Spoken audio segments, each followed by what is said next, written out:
Well, that's a good question. In the meantime, gold going down again today. Yesterday, it was up slightly, but it's off more than 17% so far this year. But our next guest is making a big call on gold, saying it's a good bet if you don't buy into Ben Bernanke's magic tricks. John Brown is Senior Economic Consultant at Euro Pacific Capital, joining us now from Boynton Beach, Florida. When's the inflation going to show up then? Well, the inflation, Dagan, won't show up until what's happened with QE is that most people, including corporations, are storing it in bank deposits, roughly $4 trillion of bank deposits. That is part of the monetary base. That's not money supply. It's only when the banks start leveraging it up and lending it into the economy that it becomes money supply and therefore highly inflationary. So those people that expected high inflation as a result of the massive QE, when people were not going to spend it on consumer items or building factories, but were going to keep it in the bank, were wrong to buy gold as a hedge against inflation. The people that were buying gold as an insurance against a financial catastrophe, such as a currency crisis, were probably right in the long term.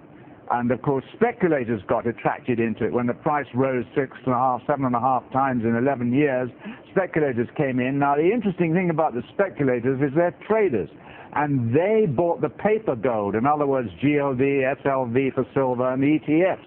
Whereas the long-term investors tended to buy bullion and, to a lesser extent, but still in aggregate, a huge amount of gold coins.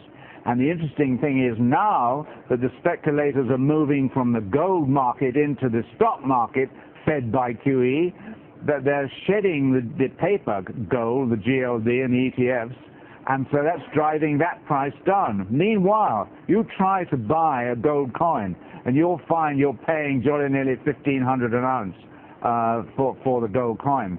So people are still holding on to their gold coins, and most of the mints in the world are weeks behind in the production of these gold coins. But it doesn't mean that those owners will continue to hold on to that gold.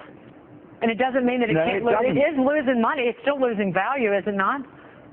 Well, it depends who you sell it to. You see, if you sell GLD, GLD is going down because speculators are selling it. That's a piece of paper. You have to own 100,000 of GLD to translate that into actual gold. But the GLD owns the actual gold, though.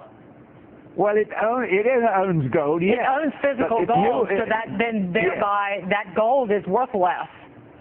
Yes, but no, not quite, because the GLD is a piece of paper. If I don't have 100,000 GLD. So if I change mine in, I can't get the gold. I can only get a piece of paper. And therefore, I would rather have gold coins if I'm investing in gold as opposed to trading. My trading account, I traded in ETFs. And the traders, I'm out of those. But the gold coins I still hold, I'm still continuing to buy because I think we're heading for a catastrophe. So you think we're going to have a global currency crisis? Oh, I think when you think of it, if you think back to 2007, you saw the real estate crash, the banks too big to fail. They're even bigger now, piled up with derivatives and problems like that. And the currency crisis, suddenly it's all solved, and yet nobody's had any punishment, nobody's lost anything. It's all solved by the creation of false money. So, do you think this is going to end well? No, but I don't think I'm going to hold my breath until I wait for doomsday, John. Very interesting. Very interesting. You know, Texas University, they invested in gold bullion, and they not only took delivery, but they built their own vault to hold it. They didn't trust the government in any way at all. And I think they're right. Because they're from Texas. John, thank you. Where everybody owns more than one gun. Kind of love that, though. I'd buy a gun over gold. Hey, John, thank you. John Brown, be well. Buy the metal, not the paper. Okay. Let's go back to